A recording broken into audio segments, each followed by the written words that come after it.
I've said it before, but I'm going to say it again because it's so vitally important. Communication is everything. Communication is everything. How you express yourself, how you present yourself is how others receive you, how others unfortunately judge you. And that's within presentations. You have to make it work. That's communication with your staff. That's your personal relationships, how you speak to people. We're going to look at that today through the lens of overthinking it. So many of us freeze when we have to give a presentation, talk to somebody, even go into the boss and ask for a raise. The overthinking is not supporting us. And that's what we're going to dig into today. He's with a company that helps people with this all the time. Effective Presentations is the name of the company. He's LaRon Barnes. He's back with us again. How's it going? It is going very well, Steve. It is good to be here, brother. I tell you, this has been very impactful and it's so great to talk to the people. So I'm going to ask you straight up. Did you used to overthink a lot of stuff? Ooh, listen, absolutely.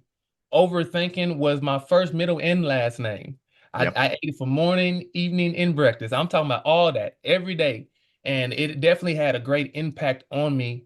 And as a result of that, that's the reason why I help people now because I finally found out how to get over my own thoughts, over my own limiting beliefs, so that I can truly step into my greatness. When you really start looking deep into the overthinking thing, it goes deep as to why we do it. It's not just, hypothetically here, I have to give a presentation on Zoom to the shareholders of our company. My boss asked me to do it. I never do that. What am I going to do? And then you start overthinking it. You wouldn't have been asked if you weren't on your game and knew how to do it, all the Come on. background there.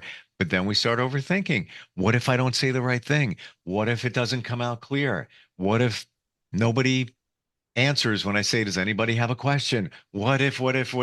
And then right there, you start watering down your presentation. You water down yourself. You're just now you have a ball of nerves, right? That's all of it.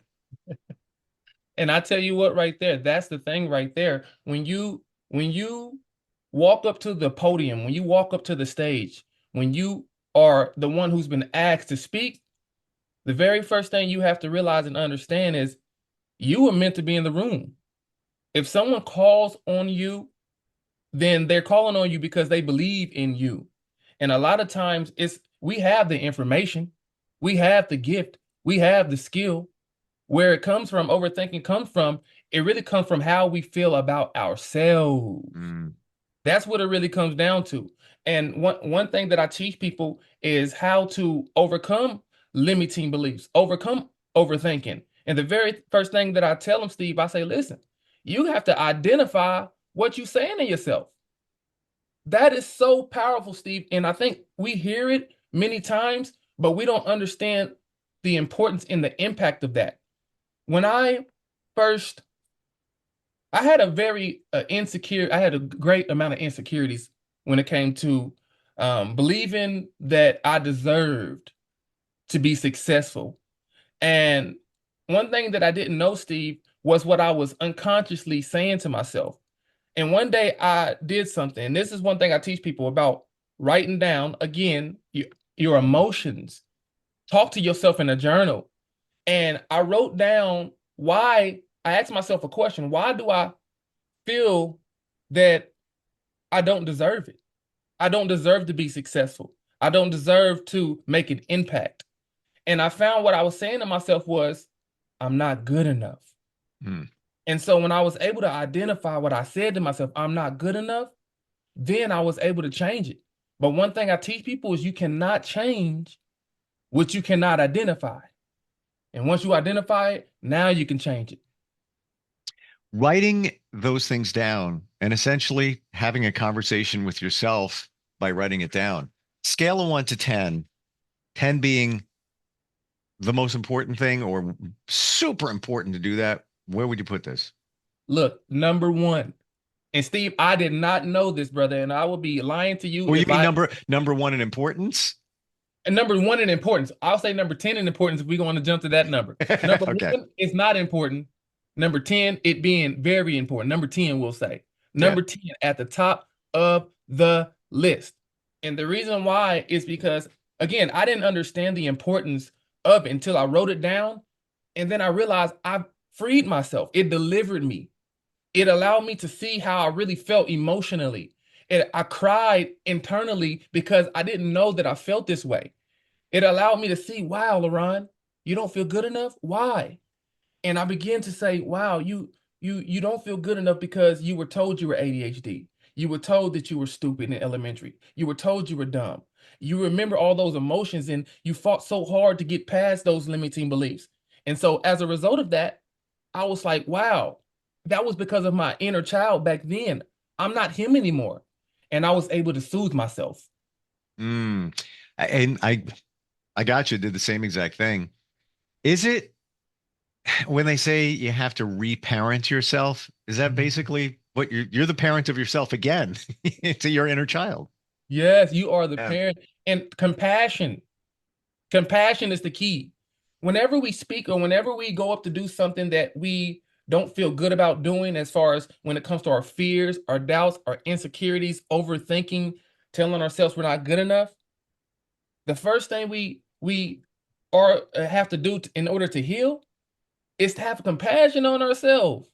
It's okay. You didn't feel good enough. It hurt. You failed before.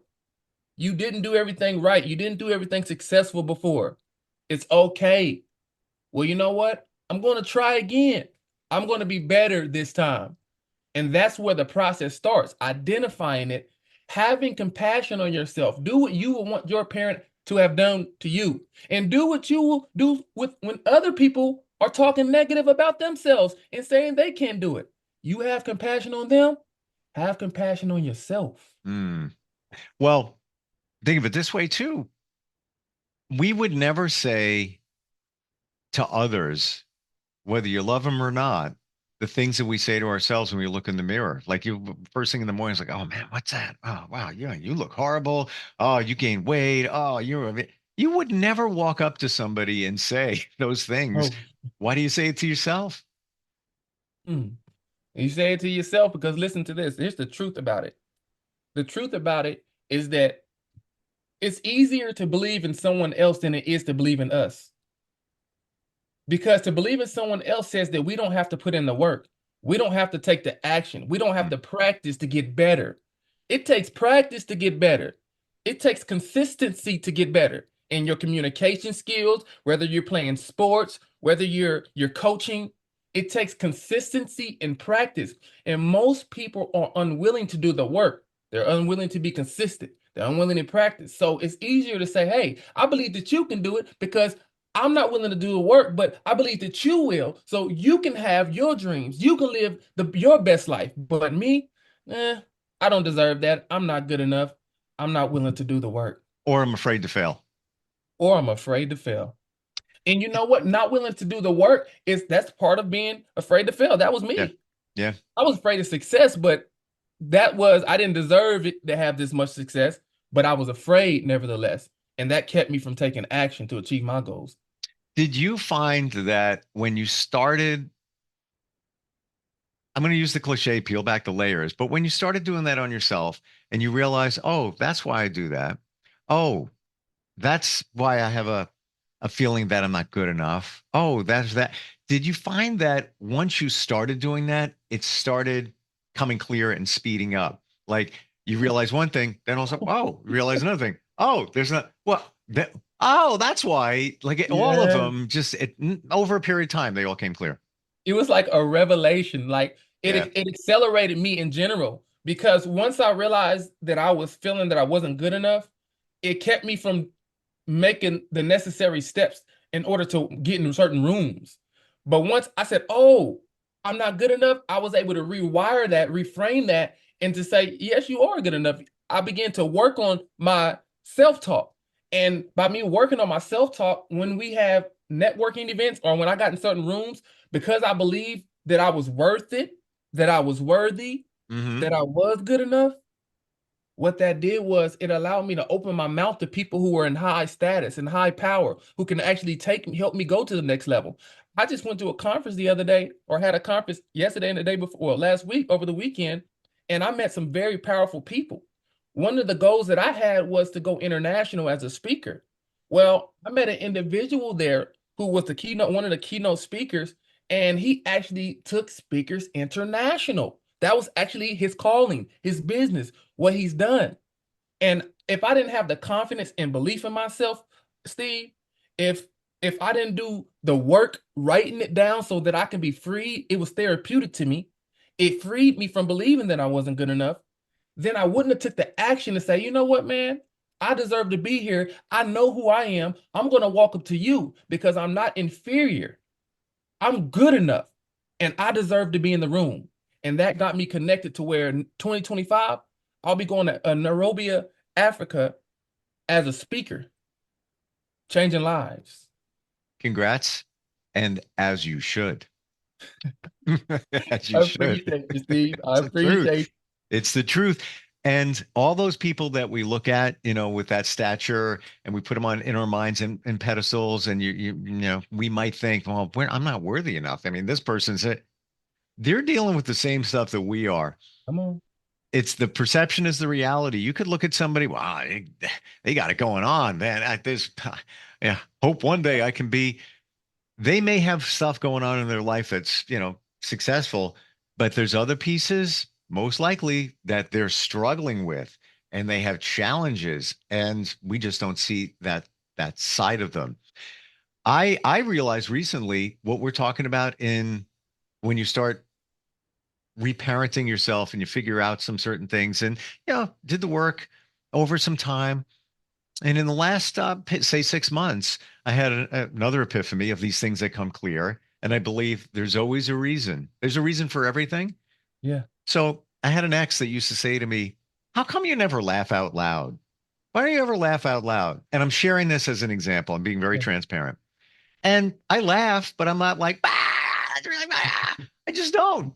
I Yeah. just don't. I just sent a meme to a bunch of, guys in a group, and I'm like, this is hysterical and genius. You gotta check this out. Somebody made a song based on some political stuff. I don't do politics, but it's funny.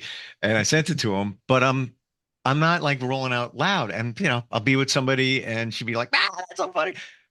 So I thought about it, and it came clear when I was in second grade. Mm. Mrs. Baruch, the teacher, Mm.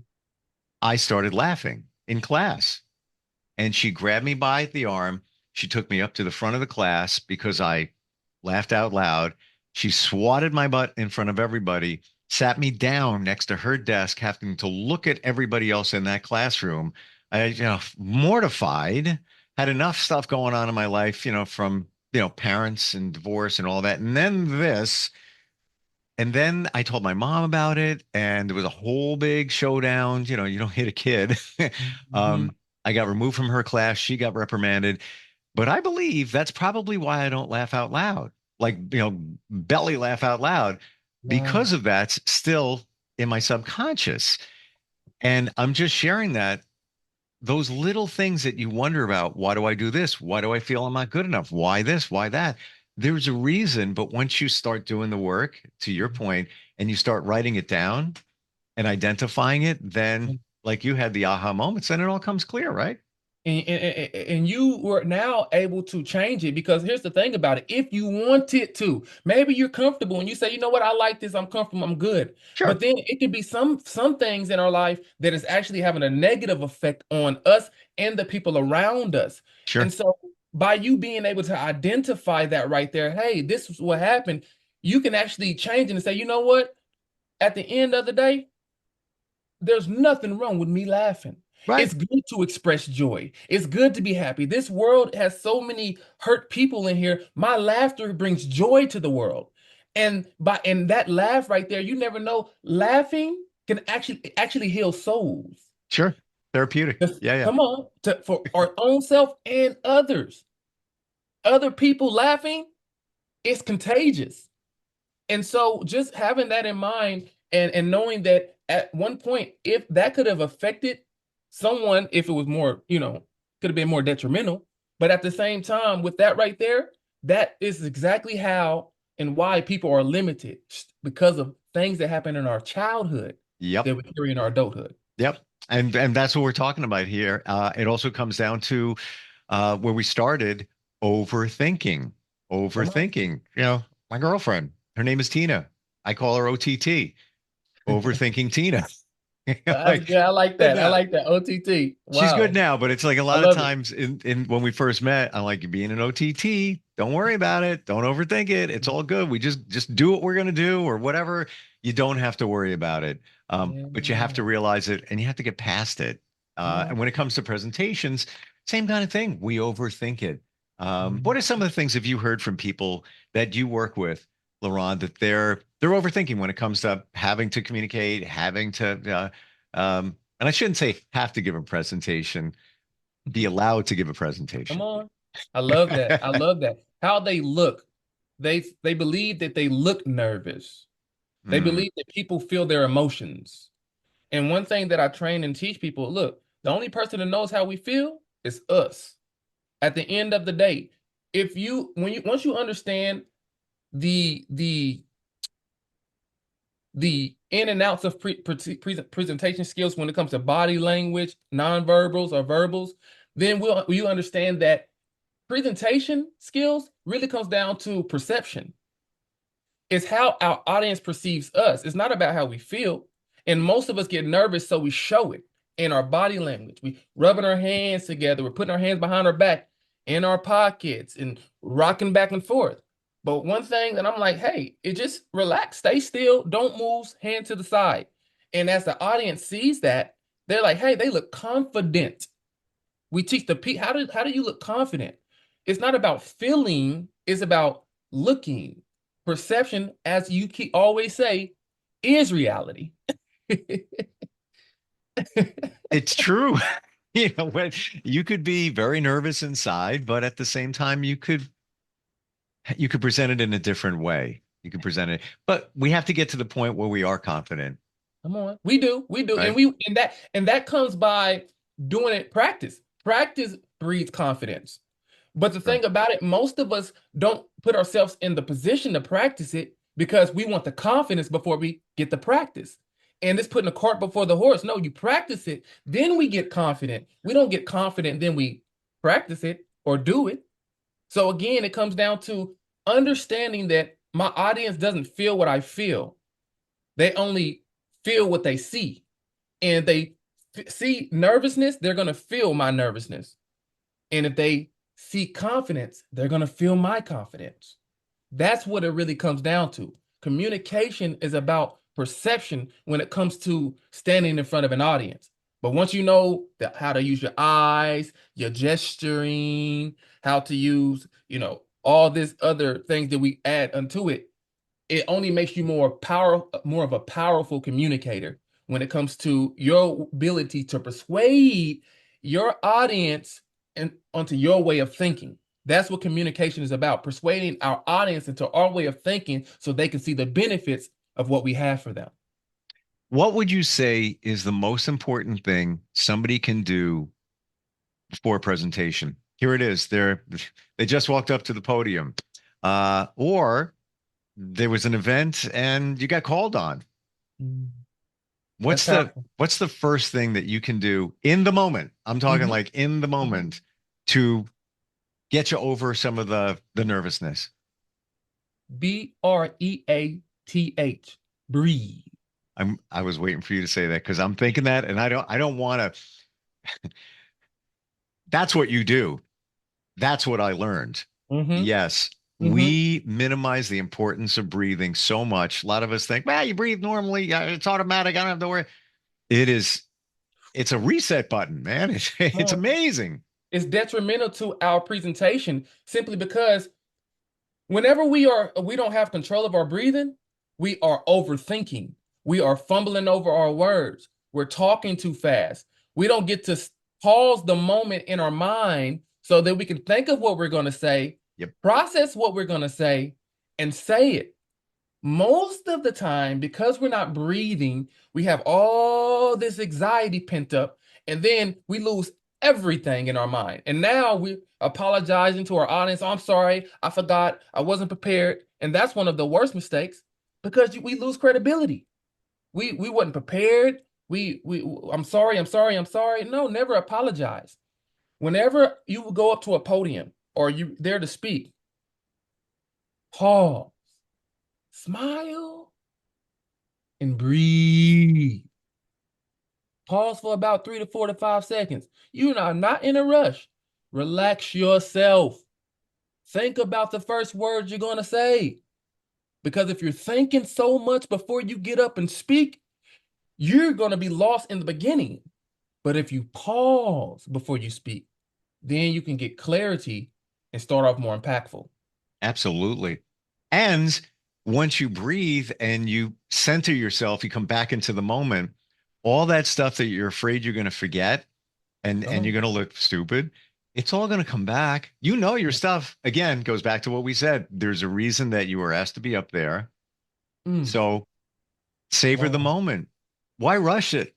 And the other thing is, so many people think that when they're pausing, taking some time, that it's eternity, but it's not.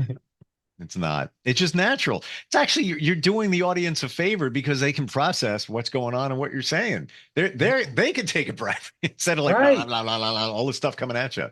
One of my mentors told me, Mike Friciano, he said, "LaRon, when I first got in this company and started training for him in 2016, he said, LaRon, if you're always on, you're never on.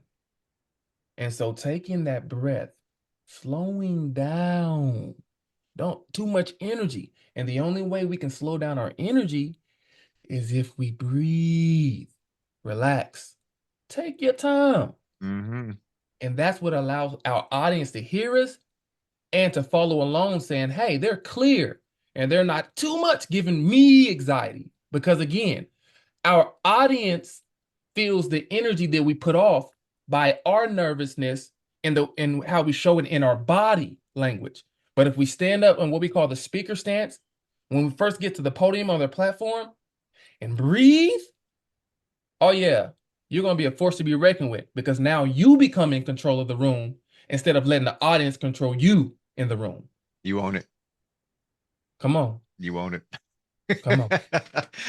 We're out of time. I could just keep going. This is such fundamental things that people don't realize. And breathing applies to everything.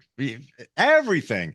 It's if there's anything I took away from the things my dad told me when I was a kid, and I had anxiety and all that, he would just say, breathe. Just make sure you breathe. And this was decades ago before we started really realizing what difference that it makes. He said, breathe and learn to read. That's the takeaways there, but powerful. They're right. They're right. LaRon, with effective presentations, somebody wants to up their game, maybe even work with you directly. How does that all work? How do we find you? Absolutely. Just go to www.effectivepresentations.com. Again, it's www.effectivepresentations.com. Definitely check it out, and you can actually go to the team, and you can find me as one of your trainers, and particularly LaRon Barnes. I definitely look forward to doing some training with you and taking your presentation skills to the next level, because communication skills, once you take those things to the next level, your life will completely change. And I guarantee you that. 100%. Thank you so much for being here today. Thank you. And breathe. Take a breath. We'll be right back.